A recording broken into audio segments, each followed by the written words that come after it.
Buenas noches, saludos a todos presentes y a los que nos siguen a través de las redes, desde las parroquias de La Vega de San José, el Ateneo de Vecindario, Fuerteventura y Lanzarote.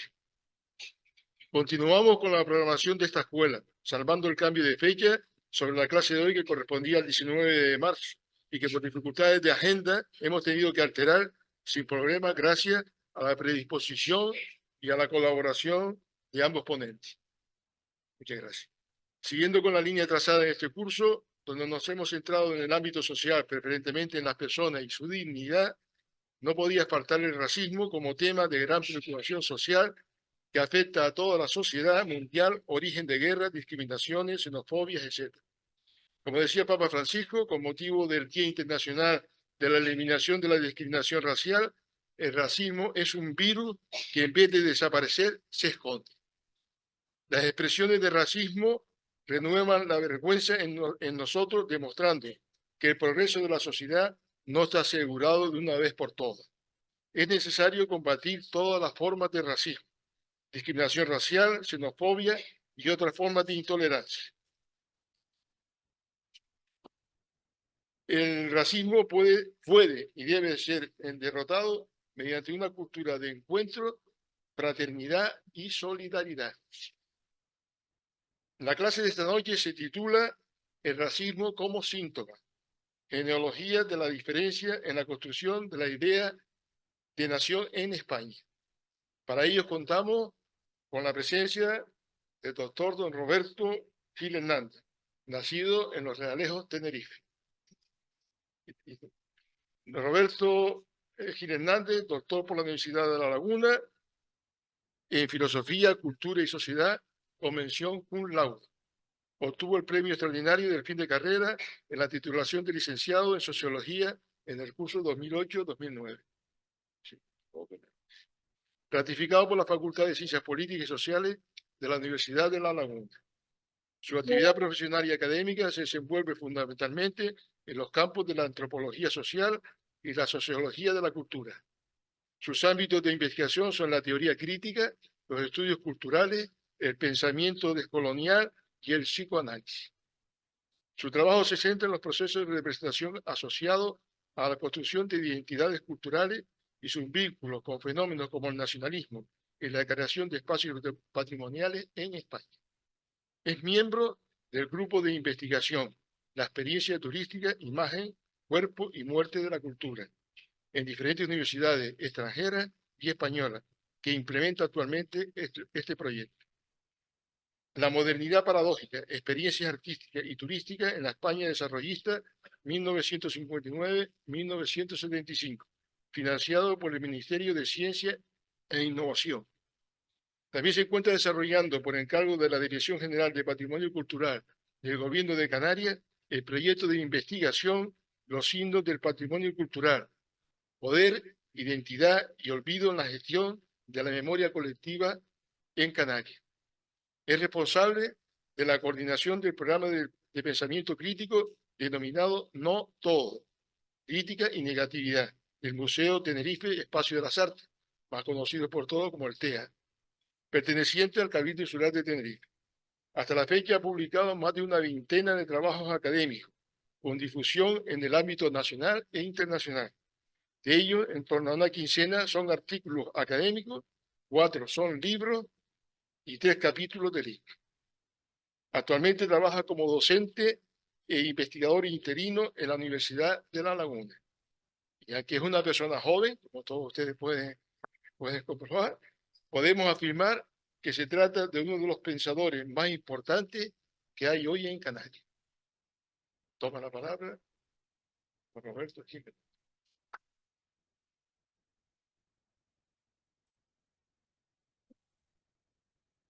Gracias, Humberto, te pasaste.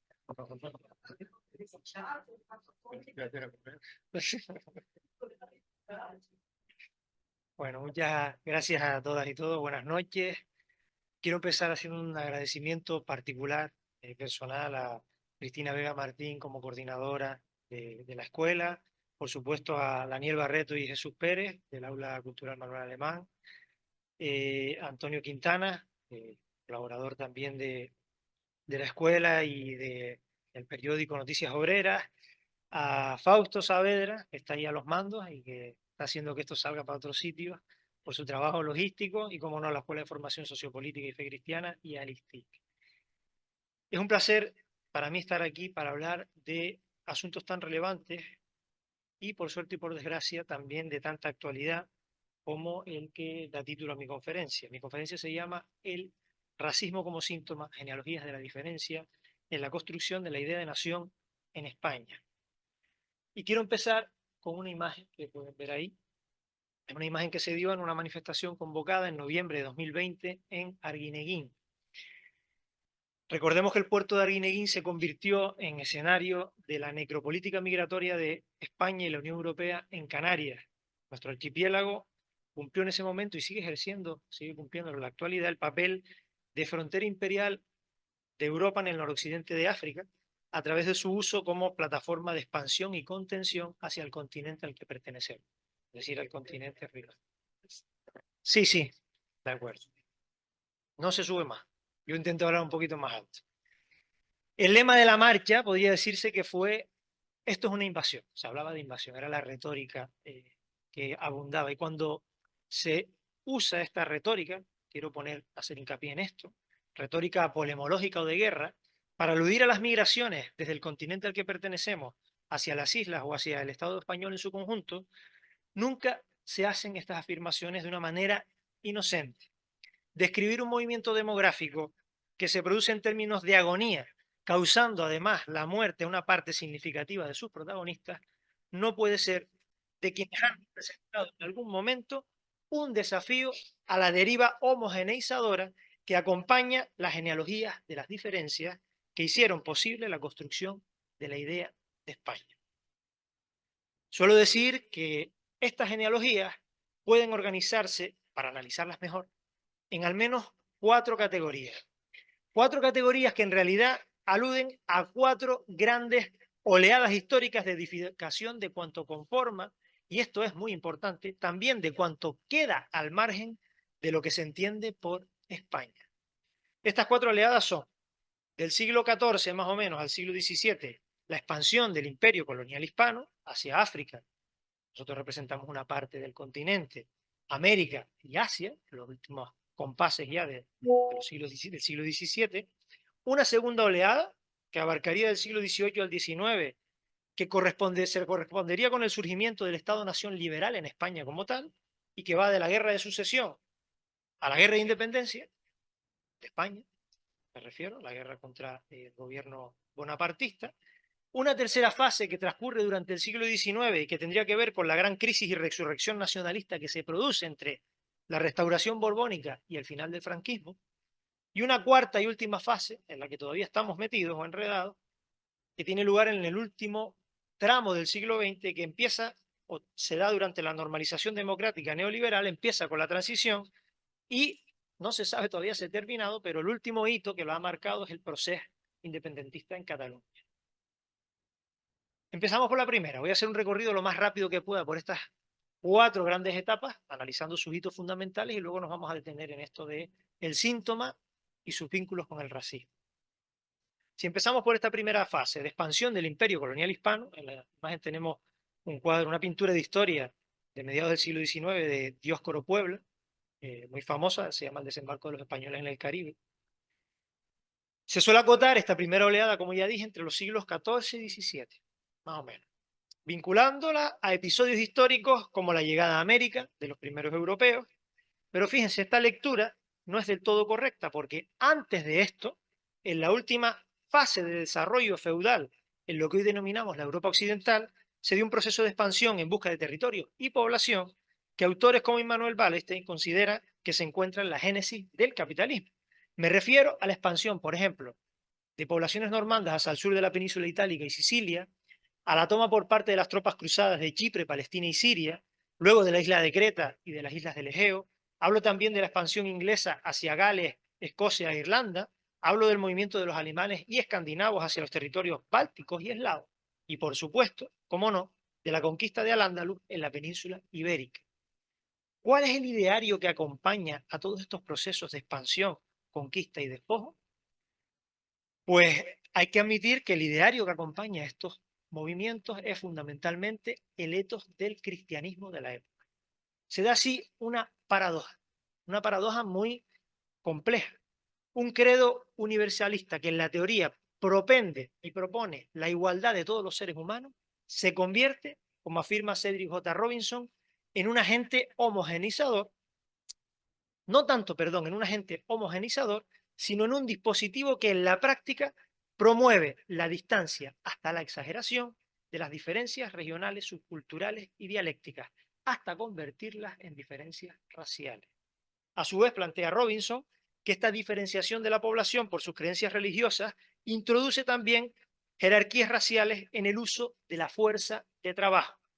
El cristianismo, entendida como sistema, no como sistema de creencias, sino como administración institucional, política, etcétera, se transforma así en una retórica al servicio de la diferencia en Europa, apoyándose fundamentalmente en un tipo de discurso, el discurso de la limpieza de sangre, que es el subproducto, o podríamos decir, el, la retórica fundamental que hace posible el avance de un capitalismo, de un componente inevitablemente racial, que se convierte además en un sistema mundial.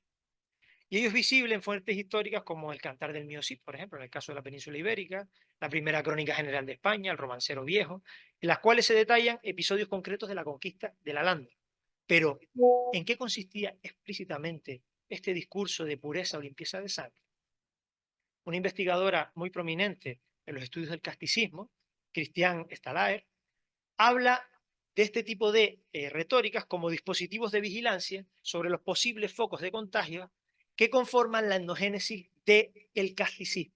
Entendiendo además el término castizo, ya saben que podríamos hablar como que es el primer marcador étnico que se da en la península ibérica ligado a este proceso de expansión, ¿no?, y de expulsión de poblaciones, en este caso musulmanas, hebreas y judías, perdón, musulmanas, hebreas y amasí, que son los tres grupos fundamentales en el Al-Ándalus, lo que hace es concebir como focos de contagio a grupos de población fundamentalmente, insisto, protestante, musulmán, hebreo y romaní, es decir, el pueblo gitano.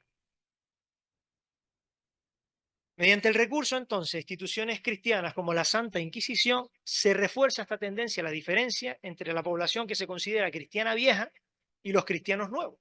En eso consiste, en esa diferenciación fundamental, se basa el discurso de limpieza de sangre, además de hacer numerosas acusaciones de herejía a todos estos grupos de población sospechosos de poder inducir al contagio de estas nuevas sociedades.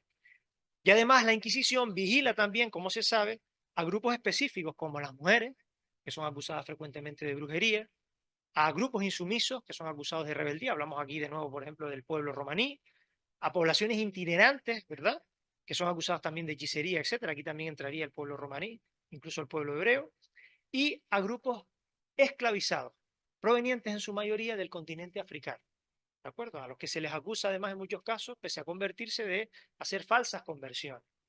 El imaginario entonces de la pureza de sangre es importante porque acompaña a la población europea no solo en su expansión hacia las fronteras del propio continente, sino también durante la colonización de Canarias y América. Y allí se convierte, se transforma en el imaginario de la blancura.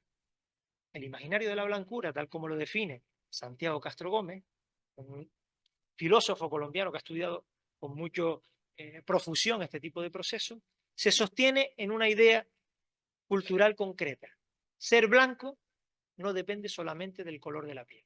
Para ser blanco hay que tener unas determinadas creencias religiosas, cristiandad versus paganismo, idolatría, herejía, etcétera, etcétera. Cumplir con una serie de códigos de vestimenta, la vestimenta europea versus la desnudez de los pueblos no europeos, por ejemplo. Poseer unos determinados certificados de nobleza, nobleza versus vulgaridad, ¿vale?, pertenecer al vulgo.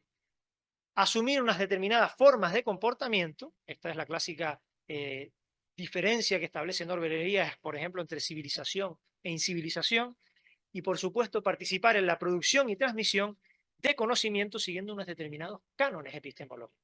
Escritura versus el protoempirismo o el indigenismo que practican los pueblos, insisto, no europeos. Así comienza realmente la etnogénesis protoespañola, arrinconando la diversidad que también conforman los grupos de población que pasan a formar parte del imperio colonial hispano. Así, junto a la conquista militar, se llevó a cabo también una conquista semiótica que transforma los sentidos dados a la idea imperial de comunidad hispana. Eso que Enrique Duce, filósofo de la liberación, muy conocido, ustedes seguro que lo conocen más que yo, llama o denomina como el ego conquir. Dejando al margen, insisto, a grupos que ya hemos mencionado, musulmanes, hebreos, romaníes, protestantes, pero también a las poblaciones indígenas de Canarias, a las poblaciones africanas esclavizadas y, cómo no, a los indígenas americanos.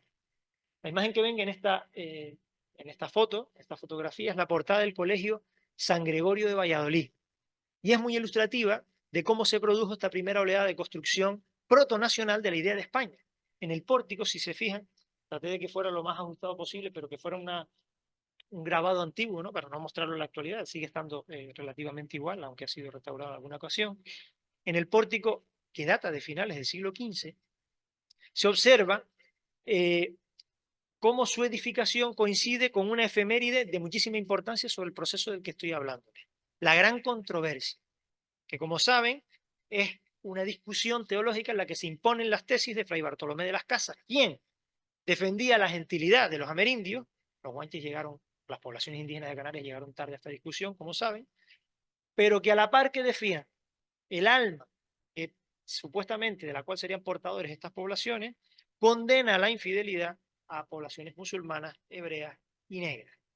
Entre los motivos tallados en la fachada se observan representaciones de esa otredad negada en la etnogénesis del Imperio Hispano. De hecho, hay representaciones de poblaciones indígenas, se especula, aunque podría haber poblaciones también emparentadas con el norte de África, y por supuesto con la población europea cristiana, concebida conforme a esta idea del discurso de pureza de sangre o de limpieza de sangre. Vámonos con la segunda oleada de construcción nacional, el surgimiento del Estado-Nación español como tal y el imaginario científico de la raza. Hasta ahora no hemos hablado, o no se puede hablar de la idea de raza, sí de racismo, operando en las formas de diferencia, a través de las cuales se construye la idea de comunidad, en lo que sería esa protonación española. Pero ahora, inspirado en los preceptos de la Ilustración, es el ideario del liberalismo el que va dando forma al moderno Estado español. A España y su imperio, por supuesto. Y dicho ideario se instaura en la corona hispana de la mano de la dinastía borbónica, que como saben alcanza el poder después de la Guerra de Sucesión, que se da a principios del siglo XVIII, en el cual el primer monarca de esta dinastía, Felipe V, sustituye la monarquía compuesta de los Austrias, que era más plural, diversa y con una tendencia mercantilista, por un modelo de gobernanza absolutista, centralizado e igualmente liberal. La preocupación de la nueva corona pasa por dinamizar económica y socialmente España y sus colonias, y se traduce también en un interés creciente por regular su población. Por eso, investigadores como Francisco Vázquez García afirman que la lógica capitalista del nuevo Estado-Nación español, este Estado que estamos planteando ahora, el del 19, está cada vez más interesado en procesos como la natalidad, la mortalidad, la vivienda, la vejez, etcétera, etcétera, y da lugar en sus territorios al nacimiento de la biopolítica, que no es otra cosa que la capacidad de administrar la vida y la muerte de las poblaciones que conforman el naciente Estado-Nación español. Sobre las bases racistas entonces que imperaron durante la primera gran oleada de construcción protonacional que acabamos de ver, toma cuerpo esta segunda oleada apoyada en el recién instaurado imaginario científico de la raza. Este imaginario estaba destinado a medir la calidad de las poblaciones que formaban parte del Estado español, sometidas a su soberanía, para garantizar su productividad en el sentido liberal de la palabra, es decir, en términos de normalidad, según un nuevo imaginario de la blanquitud, o anormalidad, que era el imaginario que correspondía a las concebidas como razas inferiores. La idea de raza, al fin y al cabo, organiza la población de España y sus colonias siguiendo las jerarquías que ya imperan según las estructuras de la División Internacional del Trabajo inauguradas en la fase anterior, pero también basa sus modalidades de privilegio y opresión en otros marcadores de desigualdad, como el sexo, la espiritualidad o la episteme, la producción de conocimiento. La raza, por tanto, es una categoría imprescindible para articular las visiones de mundo burguesas vigentes entonces y se empieza a intentar medir empíricamente. Lo que pasa es que no tiene éxito. El hecho de que desde la biología, la historia natural, la antropología física y la medicina se insista tanto en la posibilidad de medir empíricamente la forma que tienen los seres humanos y a partir de esas mediciones establecer qué lugar ocupan en las jerarquías de población mundial. Ustedes saben que Canarias tiene una larga experiencia en esto, por ejemplo. Tenemos el Museo Canario, que sigue siendo una prueba clara de cómo este tipo de conocimientos de ciencias trataban de medir la diversidad y la desigualdad humana a partir de mediciones craniométricas, estudios que tienen que ver con el tamaño de los huesos, estudios sobre el fenotipo que traían las poblaciones, etcétera, etcétera.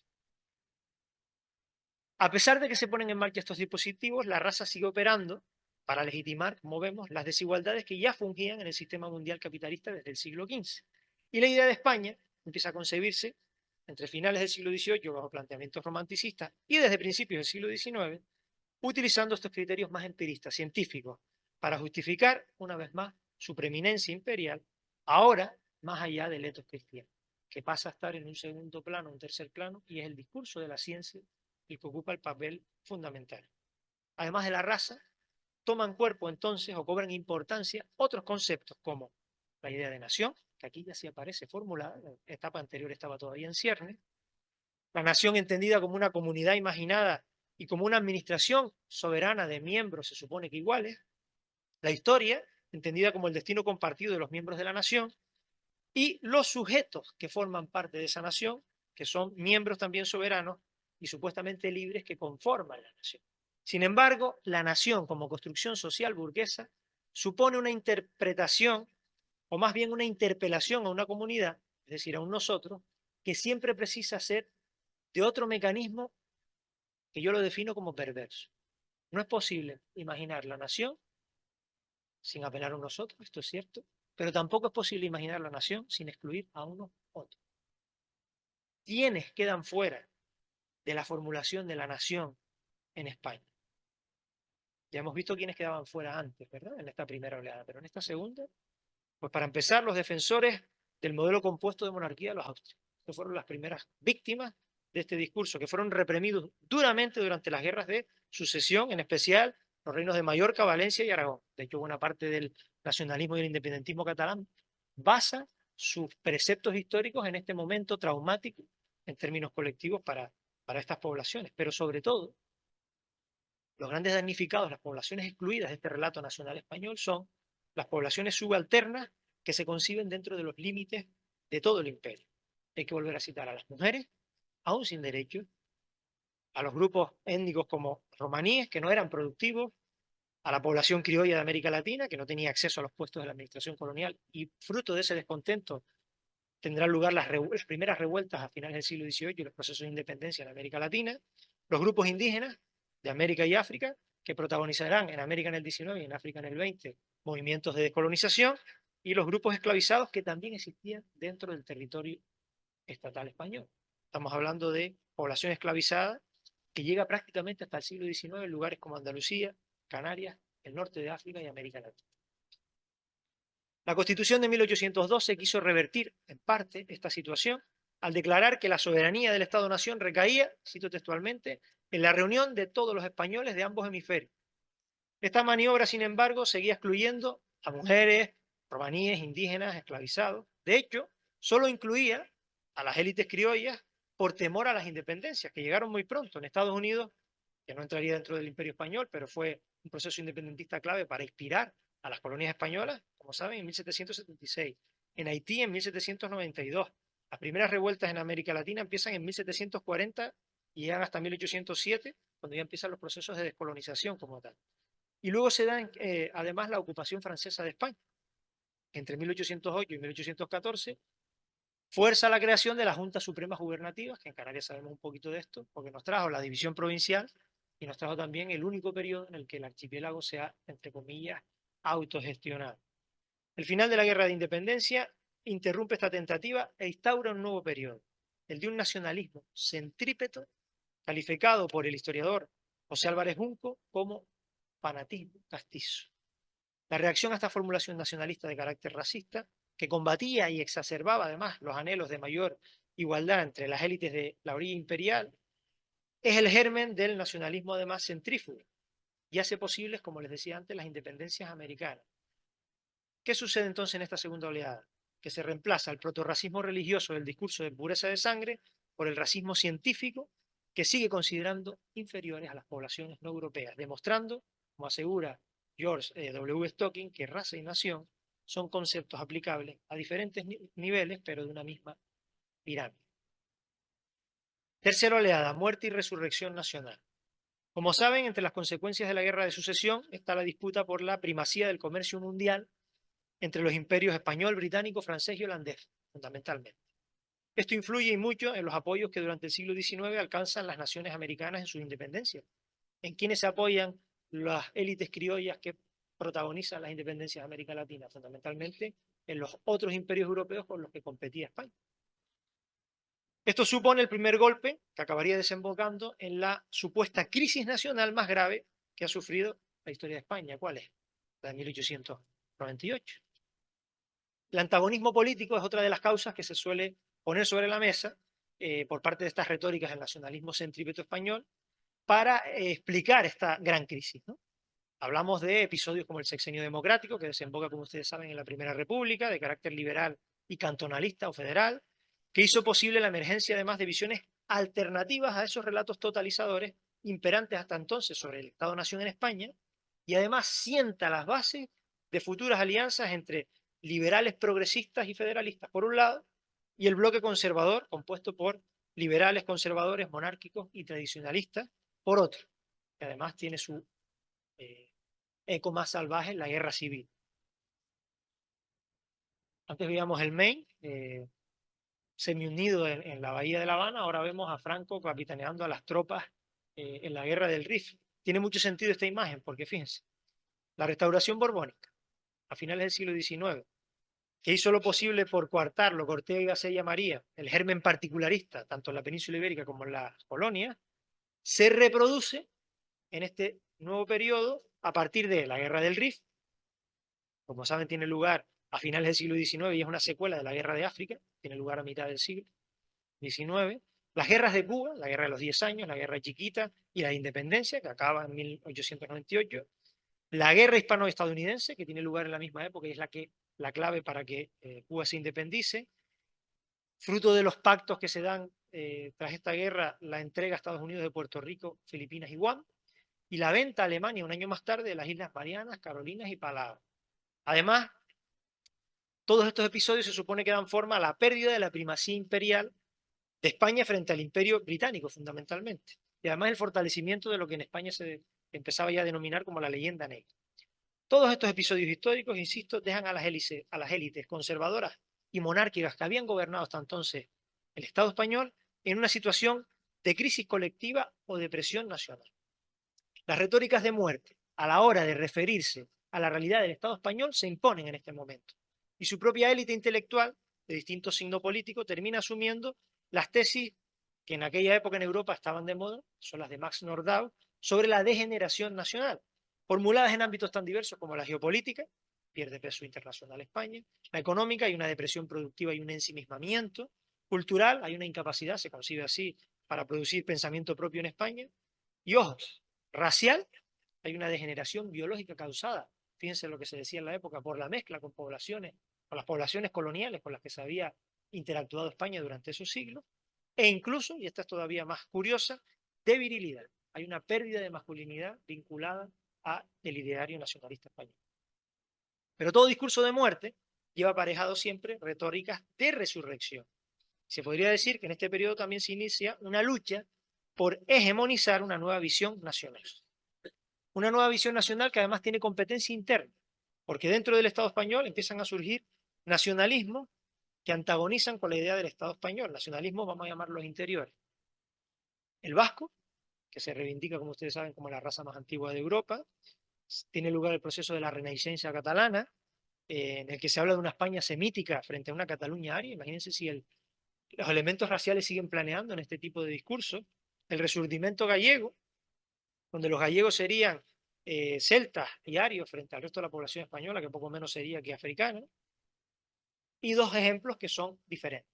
El andaluz, gente como Blas Infante habla del estigma africano sobre la población andaluza, y como no el canario, donde la vinculación o la interpelación que se hace a los raciales a través de las poblaciones amazigh del continente o bereberes que estarían vinculadas remotamente con las poblaciones cromañonas y por tanto con las antiguas poblaciones europeas.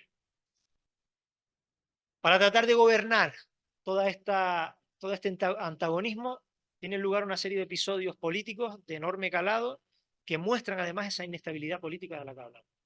La dictadura de Primo de Rivera, la dictadura o dictablanda de Damaso Berenguer, la Segunda República y por último la Guerra Civil y la instauración del franquismo.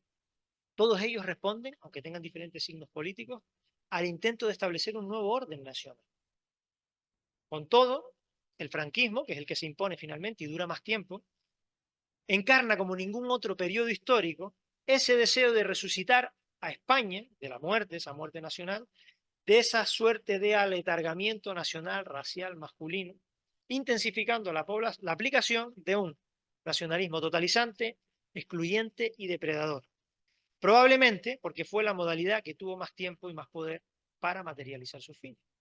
Huelga decir que las tácticas utilizadas por el franquismo fueron aprendidas por sus generales en el contexto colonial africano y puestas en marcha en la península ibérica.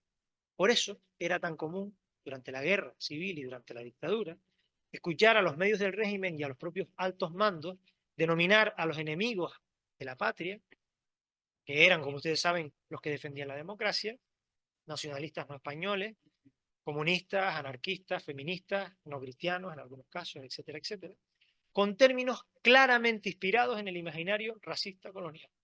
En la prensa de la época, de hecho, se puede leer, calificar a las tropas republicanas como moros del norte, caníbales, salvajes e incluso zulúes. ¿Vale? Todo esto está más que documentado.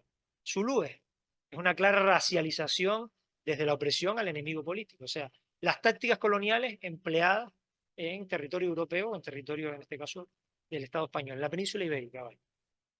Ahora bien, estas apelaciones imbuidas de cierto espíritu nacional católico, del franquismo, encontraron un difícil acomodo en un mundo que a partir del año 39 empieza a luchar contra el fascismo, en buena medida lo derrota en el 45, que se empieza a descolonizar a partir del 45, sobre todo en África y Asia, ¿no? Hasta el año 75 más o menos, que duran los primeros procesos de descolonización, y que se alinea en torno a dos bloques, la Guerra Fría, en los cuales no encajaba el Estado español por ninguna parte, y cuando empieza a encajar es simplemente como base militar, finalmente pues ladeándose hacia los intereses de la hegemonía estadounidense. Pero que se vuelve todavía más complicado de defender en el momento en el que se empieza a apostar por la integración europea, que como saben es un proyecto, empieza en los 50, pero toma fuerza sobre todo en los años 70 y 80. Y con eso llegamos a la cuarta oleada, que yo denomino transición a la colonialidad global. La imagen les suena a todas y a todos. Ustedes saben que durante los últimos años del gobierno franquista se abre un nuevo periodo de pugna. El franquismo intentó acabar con toda forma de antagonismo, no lo consigue, sigue habiendo resistencias tanto dentro como fuera del Estado español, pero es en los últimos años del franquismo cuando ese antagonismo empieza a tener presencia nuevamente en las calles del Estado español. Y durante esos últimos años se abre ese periodo de pugna por la definición de la españolidad, tanto a nivel simbólico como material, es decir, a través de la toma de la administración del Estado. Y se producen acontecimientos muy importantes, como la disolución del Protectorado de Marruecos en 1958, la independencia de Guinea Ecuatorial en el 68, la aparición de grupos terroristas de carácter ideológico, o de grupos de liberación, o grupos armados como ETA, Grapo, FRAP, Terrayure, el MPAYAC, etcétera, etcétera. La aparición del terrorismo de Estado, por los GAL, entre otros grupos. La fallida descolonización del Sáhara Occidental en el 75 y la aparición de también grupos de terrorismo islamista, que tienen su hito, vamos a decir, en el año 84 con el atentado en el restaurante El Descanso en Madrid, pero que en el año 2004 con el 11M es cuando demuestran su mayor potencia destructiva. Sin embargo, quienes se imponen en esta nueva pugna nacionalista, como ya ustedes saben, son los partidos que apuestan por la restauración de la monarquía borbónica, introduciendo el carácter parlamentario y neoliberal. De manera que las consecuencias de la transición democrática española serían las siguientes, ustedes las conocen. Se redacta la Constitución del 78, se empieza a hablar, empieza la andadura de la España de las autonomías, España entra en la OTAN, España entra en la Unión Europea, ¿no? Con los episodios que todos saben de la entrada de Canarias ralentizada por cuestiones como los puertos francos. Se producen elementos de carácter cultural muy llamativos que tienen que ver con esa redefinición de la identidad nacional española, como la Expo 92, los Juegos Olímpicos de Barcelona o la Declaración de Madrid como capital europea de la cultura, todos en el año 92, el quinto centenario de la llegada de los europeos a América, dando forma a una especie de nacionalismo kitsch. Se da un nuevo 98, este término lo acuña Francisco Padrós Gascón, y él dice que tiene lugar sobre todo con el reforzamiento o la aparición de una derecha democrática, pero que está instaurada todavía en criterios que tienen que ver sobre todo con formas heredadas de la dictadura, y él lo focaliza sobre todo en la aparición de Aznar y la renovación de lo que era la Alianza Popular y su conversión en el Partido Popular, que lo convierte en un partido con capacidad de gobierno. La guerra de Irak, las primeras crisis migratorias con población africana, que empiezan a partir del 2006, como ustedes saben, el aumento de los casos de corrupción política a partir del 2007, que es cuando empiezan a estallar este tipo de casos, la crisis económica que se inicia en el 2008, el proceso independentista, que aunque lo tengamos tan presente, empieza en el año 2010, cuando se le revoca vía Tribunal Constitucional el Estatuto de Autonomía, el movimiento 15M en el 2012, el fin del bipartidismo en 2015, o el auge de la ultraderecha a partir del año 2019. Como ven, la gran mayoría de los episodios que les acabo de nombrar puede decirse que generan cierto malestar o son óbices de generar cierto malestar en la población que convive con ellos. ¿Verdad? Según Slavoj Žižek, el capitalismo es quizás el sistema histórico que mejor ha trabajado con el malestar. Malestar, por otro lado, inherente a la condición humana. ¿Por qué? Porque las relaciones de dominación que éste impone lo vuelven productivo. Unas veces negando los efectos de ese malestar y otras parapetándose en ellos para estimular el recurso a esos significantes vacíos que lo mantienen en funcionamiento. Hablo de significantes vacíos como la igualdad, la libertad, la democracia, etc. Significantes vacíos porque muchas veces, la gran mayoría de las veces, no se cumplen, aunque sirvan como legitimación de ese modelo capitalista.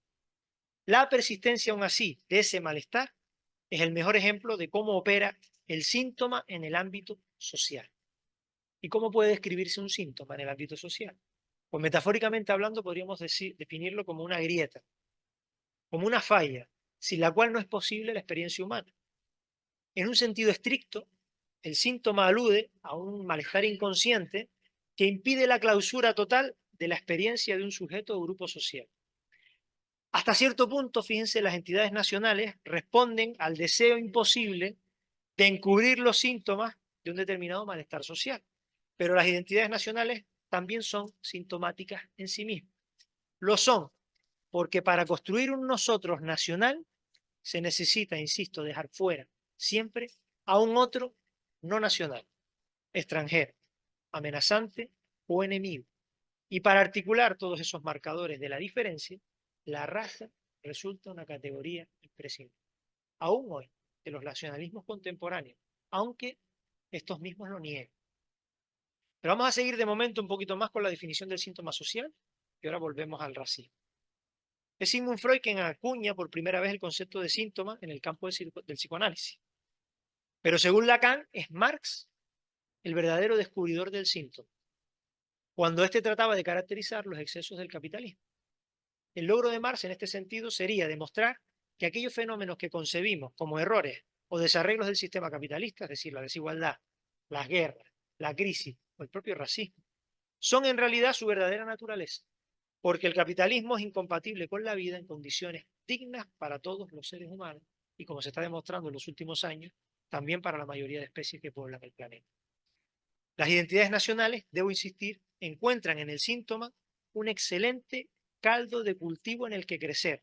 Así, el nacionalismo surge fruto de un deseo de plenitud que promete que la comunidad imaginada que representa la nación posee la capacidad de hacer frente de manera colectiva al malestar del que estamos hablando.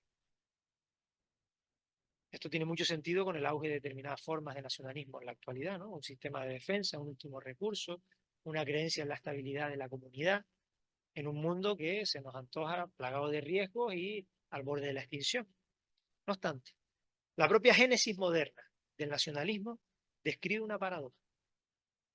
Al mismo tiempo que el nacionalismo es prodigado por, fundamentalmente, ¿no?, en su origen, las élites blancas y burguesas que comandan el sistema capitalista como justificación de su poder, el nacionalismo también ha sido utilizado como un arma para la emancipación de pueblos en situación de opresión.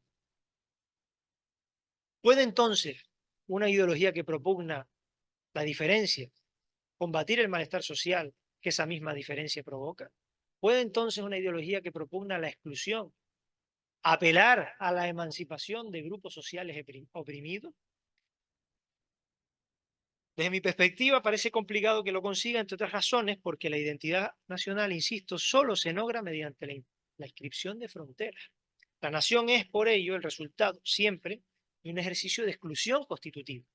En otras palabras, el otro, ese no nacional, ese extranjero, esa amenaza, ese enemigo, sirve para establecer límites y a través de ello alimentar ciertas ficciones de integridad, estabilidad y seguridad. Por eso, todos los estados-nación son, de algún modo, estados fortaleza, incluso los más emancipadores y progresistas que podamos imaginar. En el caso de España, su papel como frontera racial de Europa no solo obedece, en este sentido, a su ubicación, pegadito al continente africano, vaya, es el país más al sur de la Unión Europea, al menos por su costado occidental, sino también lo hace a partir de su historia que hemos repasado brevemente para tratar de manifestar estos vínculos. Y desde mi punto de vista es importante conectar esta genealogía de la diferencia en torno a la construcción de la idea de España con el malestar social que todavía atraviesa su realidad. Las formas en que hoy operan las identidades nacionales para excluir a grupos como feministas, otros nacionalistas no españoles, adversarios políticos que suelen ser caracterizados normalmente como la anti-España, grupos de migrantes, etcétera, etcétera, ¿acaso no están vinculadas con las formas de exclusión que en el pasado también operaron nuevamente contra las mujeres, las personas insumisas o pobres, las personas acusadas de herejía, las poblaciones indígenas, poblaciones musulmanas y hebreas, el pueblo romaní, las personas esclavizadas, etcétera, etcétera? ¿No hay un eco que reverbera constantemente en estas interpelaciones que hace el discurso nacionalista? A eso se refiere precisamente la teoría descolonial cuando habla del poder de la colonialidad. Lo que trata de describir, a fin de cuentas, con este término, colonialidad, es cómo operan los patrones del poder capitalista. La colonialidad se pone en marcha por primera vez con la expansión colonial de Europa hacia el oeste, lo que otorga a los reinos que antes conformaban las entidades políticas que hoy se han convertido en el Estado español, les guste o no a los que defienden esta idea, en el territorio de origen de ese capitalismo racial del que habla Cedric J. Rhodes. La colonialidad es, quiero insistir en esto, producto de la aplicación de patrones de poder capitalistas basados fundamentalmente en el imaginario de la raza, en intersección, claro está, con la clase, el sexo, la forma en que se producen conocimientos y también con la epistemología. Luego, la raza funciona como categoría que encarna el racismo que la hace posible, como marcador de las diferencias entre seres humanos y sus componentes además operan como lo hace la ley. ¿Esto qué quiere decir? Que la raza es el elemento clave para que exista racismo. Desde mi punto de vista, justamente al contrario, es el racismo, que como vimos, que es protonacional y que es protorracial incluso, el que inventa la raza. El racismo necesita un concepto con el cual legitimar las desigualdades que inaugura como concepto clave, como término clave en la conformación del capitalismo como sistema mundial. De manera que el racismo y la raza operan como una ley. La ley, como ustedes saben, es un significante que representa la autoridad y el orden instituyente, pero también el deseo de transgredir sus mandamientos. La ley de la raza, por tanto, a la que hace mención, en este caso, un autor africano muy conocido, Gilles Member, tiene la capacidad de representar las relaciones sociales establecidas entre cuerpos racializados, tanto desde el privilegio como desde la opresión. Y esto es muy importante, esto es una precisión que siempre hablo. Cuando se apela a la raza y a cuerpos racializados, no solo se puede hablar de las personas que sufren el racismo desde la opresión. La raza es un diseño que no funciona si no racializa a las personas que también gozan de condiciones de privilegio. Es decir, que igual que existen imaginarios de la negritud que sirven para legitimar la desigualdad de poblaciones, por ejemplo, el África subsahariana, existen imaginarios de la blanquitud que sirven para legitimar los privilegios de las poblaciones europeas y norteamericanas, al menos las concebidas como blancas. Y esto además nos pone en un dilema, porque ¿en qué lugar estaríamos grupos poblacionales como los de Canarias, que no nos identificamos claramente con ninguno de esos dos polos. ¿Cuál sería el papel que jugamos en el discurso de la raza y en el juego racista las poblaciones del archipiélago canario? Bueno, eso sería un tema para hacer otra conferencia entera, ¿no? Pero lo quería dejar ahí en el aire. Volviendo a una imagen de Arguineguín, pero ahora del muelle atostado de personas migrantes, quiero concluir diciendo que el racismo, o que el hecho de que el racismo sea calificado como un fenómeno histórico y que a su vez la raza pueda entenderse también en España como ley, no es sino una manera de dar a entender que las desigualdades que el racismo prodiga como marcador de privilegio y opresión son construidas socialmente. Es decir, que ni son naturales ni son eternas. No han estado siempre ahí y no tienen por qué seguirlo estando. El racismo se puede, y lo que es más importante, se debe combatir. Y España como Estado-nación, que ha tenido un papel tan destacado en las genealogías de la diferencia que propone la raza, no debe ni puede inhibirse de esa responsabilidad, sino asumirla, tomando parte o teniendo un papel mucho más activo en esa batalla imprescindible por la justicia que representa el antirracismo. El racismo como síntoma no es sino una marca, el indicador de un malestar social, un malestar del que se valen instituciones políticas, grupos de poder, medios de comunicación, etcétera, para legitimarse a través del viejo recurso de desviar la atención.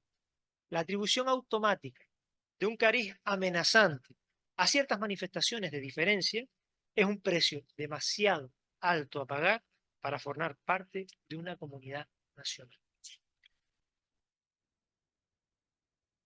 La expulsión, la persecución, la deshumanización y en demasiadas ocasiones también la muerte no pueden fortalecer a ninguna comunidad, sea nacional o no. Solo la debilitan entre el temor que instiga su indolencia. El racismo consiste siempre en sustituir por otra realidad aquello que es otra cosa, como dice Achille Mbembe. Y su función no solo es la de legitimar las diferencias humanas, sino también el excedente que necesita el orden capitalista y el malestar generado por sus formas de exclusión, basadas, insisto, en el recurso constante a la muerte simbólica y material de poblaciones enteras. En definitiva, plantar cara al racismo, formando parte de un Estado-nación que debería tener la obligación ética y política de reparar el daño causado por sus crímenes, significa, desde mi perspectiva, dar una batalla impresionante.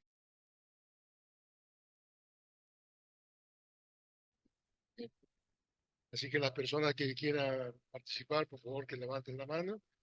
Les pido, por favor, que sean concretos y breves para que podamos participar lo máximo posible, porque tenemos como mucho 10 minutos y poder encauzarlo. Ahí hay un señor que ha levantado la mano, por favor. De raza, ¿no? Y también un giro que ha tenido la derecha española en los últimos 40 años, que pasó de ser una derecha muy antisemita. Estaba pensando, por ejemplo, el Carrero Blanco, que fue presidente, pues tiene un libro, creo que se llama el mar y la tierra, o algo así, no recuerdo bien, El mar y España, donde tiene párrafos que son absolutamente nazis, pero nazis delirantes, ¿no? Entonces, a partir de Aznar hay un giro de la derecha de España hacia el tema más de Estados Unidos, y entonces el tema, digamos, judío se replantea de una manera muy diferente, como estamos viendo ahora dentro de la derecha también. Sí, sí, estoy totalmente de acuerdo. Hay una categoría que llama, que se lo he leído a Walter Mignolo, él habla de las diferencias imperiales internas. Él habla de la diferencia colonial para distinguir las poblaciones que pertenecerían a las metrópolis frente a las poblaciones colonizadas, pero habla de diferencias imperiales internas dentro de básicamente Europa. Y esa diferencia imperial empieza a operar interna a partir del siglo XIX, fundamentalmente, XVIII y XIX, con ese fenómeno de pérdida de la hegemonía luso-hispana, no solo española, yo aquí me refería a la española, también estaba Portugal por ahí, y el reforzamiento de la hegemonía noreuropea, británica y francesa fundamentalmente. Cuando se empiezan a reelaborar los discursos coloniales de esa perspectiva, surge lo que llama, recordaré su nombre, Mary Louise Pratt, el discurso de la anticonquista, ¿no? Que es los portugueses y los españoles fueron malos colonizadores, nosotros, los ingleses y los franceses, somos buenos colonizadores humanitarios, fíjense el oxímoron. Y entonces se crea una diferencia imperial en la que las poblaciones del sur de Europa, no solo España y Portugal, también Italia, Grecia, son vistas como inferiores dentro del rango superior que representa esa blancura. La cuestión es que el imaginario de la blancura, yo considero que empieza con la expansión colonial española, pero luego se tergiversa o se pervierte o es raptado o cooptado por esas élites burguesas blancas del norte de Europa, que lo representan de una manera más férrea, por decirlo así. Y es cierto que se producen en ese momento, de hecho hay una literatura de viajes muy amplia que habla de, por ejemplo, viajeros ingleses y franceses en España, sobre todo en Andalucía, ¿no? La zona sur de España, que describe la realidad española casi como si fuera literatura colonial, ¿no? Y los tipos raciales españoles en esos términos. De hecho, me consta que se está empezando a hacer en Andalucía ahora, inspirado en buena medida en los trabajos que se han hecho en Canarias, trabajos sobre la raciología que se aplicaba a las poblaciones andaluzas de la época. Entonces quizás estemos abriendo la posibilidad de investigar una nueva etapa o de investigar de una manera diferente una etapa que ya conocíamos en la cual se habla de procesos de racialización y las críticas o las divergencias en torno a la definición de blanquitud también en los países del sur de Europa. Y esto yo creo que es muy interesante porque va a permitir complejizar mucho más los esquemas a veces quizás demasiado simplistas de las posiciones descoloniales. Así que sí te agradezco mucho esa. Ahora hay una moda que a mí no me gusta mucho, que dice, no, no es racismo, es aporofobia y tal, ¿no? Que es como es miedo al pobre. Las categorías de opresión interseccionan entre sí. El tema de la identidad, de las identidades sexuales, la clase, la raza, las formas de producir conocimiento, suelen estar en un mix. Algunas veces unas operan con mayor fortaleza que otras, pero normalmente suele haber una cierta connivencia entre ellas. Entonces, el clasismo es una forma, es un marcador de desigualdad que opera con el capitalismo, se basa en las clases sociales, que es el modelo de organizar a la población según las formas del capital y la fuerza del trabajo, y cómo ésta se organiza, etcétera, la tenencia de formas productivas o no, etcétera. Pero la raza tiene que ver con una jerarquía que va más allá de la clase, aunque pueda gestionarse con ella. Dicho de una forma rápida, si perteneces a la clase baja, pero eres una persona blanca británica, pues estás fastidiado. Pero más fastidiado estás si encima perteneces a un contexto, claro, si eres una mujer, si eres negra y encima eres de clase trabajadora. Entonces son todos ejes que van interseccionando entre sí.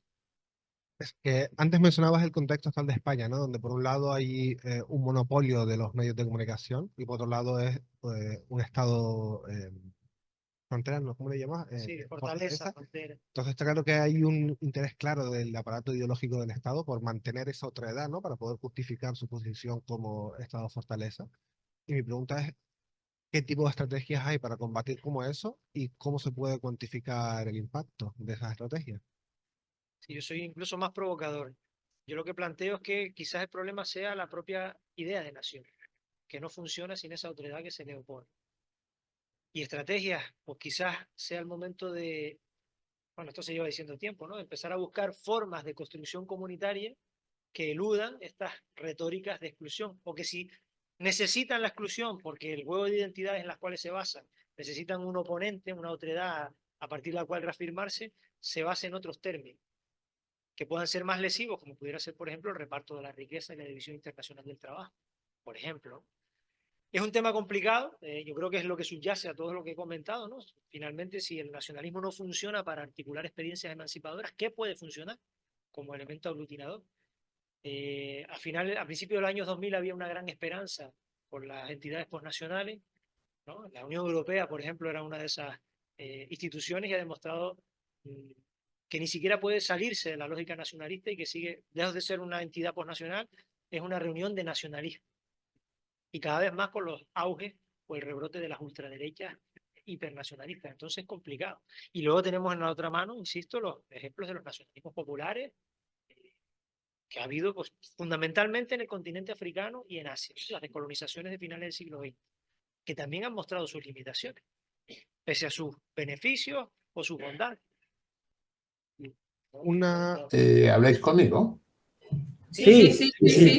Ah, muy bien. Bueno, en primer lugar, eso es una magnífica exposición. Creo que hay que exponer más ese tipo de análisis. y sin miedo. Y la otra cuestión como pregunta es cosas concretas.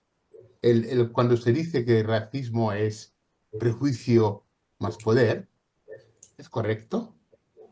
Y cuando decimos que el lenguaje se va moldeando para afirmar el racismo, y sin ese lenguaje el racismo no crece, y además el racismo se combate con otro lenguaje, hay que tener mucho cuidado en ese sentido con los medios de comunicación.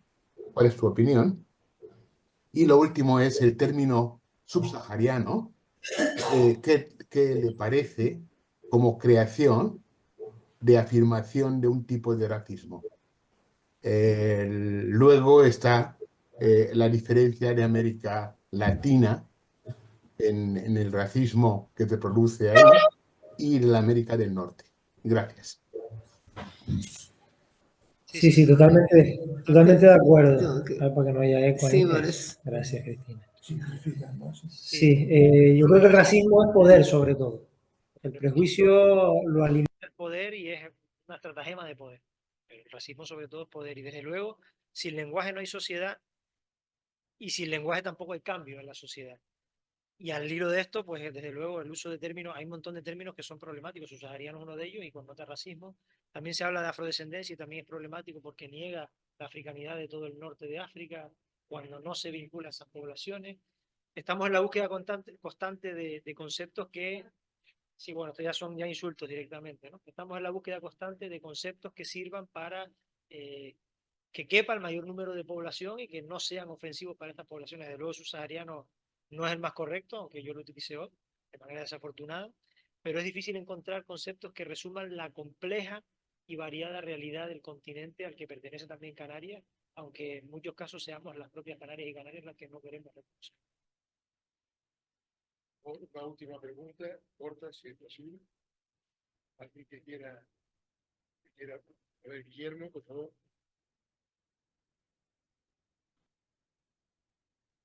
Darle las gracias por este nivel de información que nos ha dado. Tenía algunas preguntas sobre racismo, otrismo. Has hablado de otredad y me quedo con eso, pero quiero echarle un piropo a Teo, que acaba de intervenir, porque dijo una vez una cosa preciosa en una reunión que tuvimos, que él se calificaba como racista porque amaba a todas las razas. Siempre se tiene que definir tanto por posición como por oposición. Entonces, ¿cómo podemos hacer que esa definición por oposición no sea lesiva para el otro? ¿No? Es decir, ¿cómo te puedes diferenciar sin que esa diferenciación sea necesariamente mala? Y si hay algún ejemplo o alguna bibliografía al respecto que haya podido indagar un poco sobre eso. Complicado. Las teorías que hablan de la identidad siempre hablan de los efectos de frontera y además yo creo que es lo que experimentamos cuando se dan procesos de integración identitaria, cuando un grupo se siente cohesionado es porque tiene una amenaza externa. Cuando no hay una amenaza externa fuerte, el discurso identitario y el sentimiento identitario también se relajan. Entonces yo no conozco un efecto identitario que no surja. Quizás lo que nos pueda venir son amenazas exteriores que no se conciban dentro de la especie humana y que permitan, aquí vamos a la distopía, ¿no? Gringa típica, pero no me voy a ir tan lejos, no es los extraterrestres, es que tenemos el problema en que nos estamos enfrentando, que es la extinción. El ser humano está al borde de la extinción, tampoco lo reconocemos, como otras tantas cosas, pero estamos al borde de la extinción por un cataclismo climático que va a complicar mucho las condiciones, ya lo estamos viendo. Empezó a hacer frío esta semana. Entonces, quizás algún tipo de amenaza de esas características pueda servir para que contra quien se organice la diferencia en la que se basa de las identidades humanas sea contra un elemento que no forma parte de la humanidad. Pero fíjense, aquí también tenemos un galimatías. Son seres humanos los que han provocado este proceso cataclísmico. Y hay responsables humanos, como en todo. El capitalismo tiene sus responsables humanos, la pobreza, la desigualdad, el racismo. Hay gente que operan con mayor responsabilidad que otras en este tipo de procesos. Entonces es complicado siempre inhibirse. Vamos a ver qué pasa. Creo que vamos a aprender mucho sobre las identidades colectivas en los años que vienen, porque lamentablemente van a ser años duros. Muchas gracias. Roberto, por la brillante exposición. Esperamos contar en otro momento.